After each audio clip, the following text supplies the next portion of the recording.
Once again, peoples, how y'all doing out there? My name is Timothy Sanders, for those who don't know me. And for those who do know me, I know, by now y'all probably should know that I'm only here to speak a little bit about Jesus Christ. To some people, that's the most loved name, the most precious name of this entire world. And to some people, that's the most irritating and hateful name that people don't like. Well, I happen to be the one to view it as the most loving name on this earth. Ladies and gentlemen, there's a message that I feel that God put on my heart.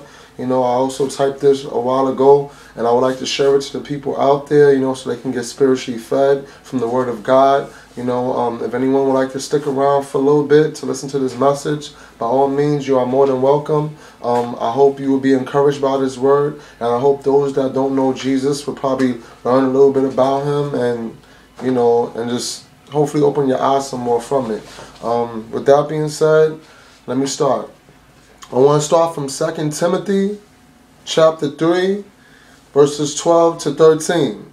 In fact, everyone who wants to live a godly life in Christ Jesus will be persecuted, while evil men and impostors will go from bad to worse, deceiving and being deceived. I don't like being a burden of any bad news, but I'm more comfortable with being a burden to the truth. Brothers and sisters, was there ever a point in your life where you wondered, why me? When you are walking with Jesus Christ in your life, you witness all of these evil people happy and enjoying their days, while us Christians are going through the suffering. I'm aware a lot of my brothers and sisters are struggling with this difficulty. There's a reason why we are going through these persecutions, ladies and gentlemen. This is due to all of the evil running around on this planet. There are some evil people who are alive that are only getting worse and worse. Jesus Christ gave the Apostle Paul a clear vision on this problem while he was writing these letters. People will look at you like you're bugged out when you live a godly life, brothers and sisters. They don't understand. It's easy to have fun like everybody else and go back to doing bad things. When you begin walking this Christian walk, it's not so easy. I know there are people who are dealing with criticisms because of Jesus Christ.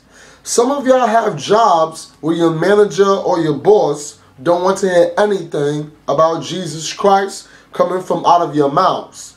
I'm sure all the friends you used to spend time with thought you were going through a strange phase because of Jesus. We are living in a world where deceivers are doing a great job because people are programmed to believe in all this wickedness. It's only going to spread more and more, brothers and sisters.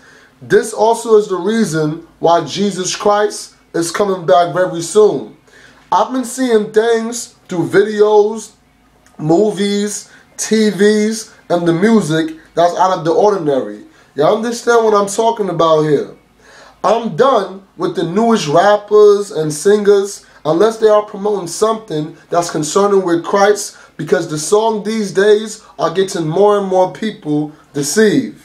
I often feel like I'm living in the world full of wars and chaos, which people tend to get an enjoyment from. Can you believe this? People are agreeing with certain individuals that are promoting information that is not true. This is also the definition of deceiving, brothers and sisters. Certain people turn on the news and check out their favorite rapper or star, hear something that happened to them, and then go tell the people on the block. I would like to ask, any of y'all actually believe in that stuff? This is why arguments are getting triggered, because people believe in too much deceiving information. A normal conversation starts like this. Nah, I don't believe you. He did fight that artist backstage. They said it on the news. You can't get this person to understand because he is clearly brainwashed through the media. They got him like a mouse on a trap. Those people that most of y'all are idolizing are going to continue to use you for your cash, mind, and soul, ladies and gentlemen. If you were to study more about Jesus Christ, you won't have to worry about any deceiving because you will realize the truth. This is the reason why persecution comes, brothers and sisters. We understand, but the evil people who are deceived can't realize what they are doing. Do any of y'all know how many persecutions I go through for speaking about Jesus Christ? Living a life that's acceptable to God is not an easy path, brothers and sisters. I'm sure y'all already know the feeling. 9 out of 10 times, there's somebody who have no choice but to say something about me spreading the gospel. 7 out of 10 times, someone else put all of their effort in cursing at me because of Jesus. Plus, on a scale from 1 to 10, I believe the number lands on an 8 when it comes to people laughing right in my face and shaking their heads. They roll their eyes at me. They put their index finger to tell me to hush, like I'm currently in the 2nd or 3rd grade or something. And usually, they get right in my face and scream at me. I'm like, what's all this for? We're talking about Jesus Christ. They're already deceived and so blind that they can't see where they are going when they do this. I'm explaining to them about God's Son, but they feel more satisfied with someone else talking about the lottery ticket. Does anyone understand what I mean? The more they take lessons and pay attention to the things in this world, is the more worse they'll become, brothers and sisters. And it's going to come down to the point where they will regret it when their days is over. All I'm doing is praying for them, because if I can't help them here on this planet, I can only pray that God will help them in heaven. Amen. Okay, all of my brothers and sisters, don't get discouraged and remain encouraged. I'm battling with issues as well as many others who are Christians, brothers and sisters. The devil is laughing in my face every day through people, but I'm ignoring him and focusing on my Lord and Savior, Jesus Christ. When something bad happens to you, knowing that you are living a Christian life, remember to think about the scripture. The disciples went through it, the Apostle Paul went through it, and most importantly, Jesus Christ died through something similar to this. It may seem unfair, but what I want to remind you is that you are still blessed when these things happen. God don't intend on removing you from heaven. To any unbelievers and people who don't have a personal relationship with Christ, there's something I want to explain. You may look at this as a better reason not to get involved with Jesus, but that's not the case. Christ came to remove our sins and take us to heaven when we pass away. Right now, most of y'all are living for the moment, but you should take the time to think about where your soul should be located. If you don't want Christ, it's quite alright. The devil is waiting for you in hell.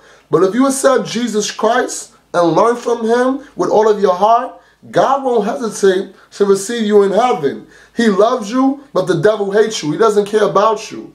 Is there eternal life or is there everlasting fire? You choose. Who has believed our message? And to whom has the arm of the Lord been revealed? He grew up before him like a tender shoot and like a root out of dry ground. He had no beauty or majesty that attracted us to him. Nothing in his appearance that we should desire him. He was despised and rejected by men, a man of sorrows, and familiar with sufferings, like one from whom men hide their faces. He was despised, and we esteemed him not. Surely he took up our infirmities and carried our sorrows. Yet we consider him stricken by God, smitten by him, and afflicted. But he was pierced for our transgressions. He was crushed for our iniquities. The punishment that brought us peace was upon him, and by his wounds we are healed. We all, like sheep, have gone astray. Each of us has turned to his own way, and the Lord has laid on him the iniquity of us all. He was oppressed and afflicted, yet he did not open his mouth. He was led like a lamb to the slaughter, and like a sheep before his shearers is silent, so he did not open his mouth. By oppression and judgment he was taken away. And what can we speak about his descendants? For he was cut off from the land of the living. For the transgression he was stricken. For he was assigned a grave with the wicked, and with the rich in his death, though he had done no evil, nor was any deceit in his mouth. Yet it was the Lord's will to crush him and cause him to suffer. And though the Lord makes his life a good offering, he will see his offsprings and prolong his days, and the will of the Lord prosper in his hand. After the suffering of his soul, he will see the light of light and be satisfied. By his knowledge my righteous servant will justify many, he will bear their iniquities. Therefore I will give him a portion among the great, and he will divide the spoils with the strong, because he poured out his life into death, and was numbered with the transgressors. For he bore the sin of many and made intercession for the transgressors. For God so loved the world that he gave his only begotten Son. Whoever believes in him shall not perish, of everlasting life. Hear, you deaf. Look, you blind, and see. Who is blind but my servant, and deaf like the messengers I sent? Who is blind like the one committed to me? Blind like the servant of the Lord. You see many things, but I pay no attention. Your ears are open, but you hear nothing. Does it make you a king to have more and more sether? Did not your father have food and drink? He did what was just and right, and so all went well with him. He defended the cause of the poor and needy, and so all went well. Is that not what it means to know me, declares the Lord? But your eyes and your heart are set only on dishonest gain, on shedding innocent blood, and on oppression and extortion. Ladies and gentlemen, I thank y'all for your time. The viewers, once again, I thank y'all for taking the time to listen to God's word. Like I told y'all, I'm not an expert at this, ladies and gentlemen. I'm just trying to get his word out. Everything based on the Bible and everything based from Jesus Christ. Salvation is from Jesus, Lord God. People out there, I should say. It's not a religion, ladies and gentlemen. It's a personal relationship. Jesus Christ is nothing based on a religion. It goes beyond and above all that. If you do not know Jesus, anyone that's listening to this, if you don't know Jesus, pray to him. Ask him to forgive you, and just walk with him. Read about him. And like I said before, check out a church, a real good church, ladies and gentlemen, where people will love you and they would treat you like a brother. They would treat you like a sister, just for some information. I love all of y'all out there, and God bless, and Jesus for life.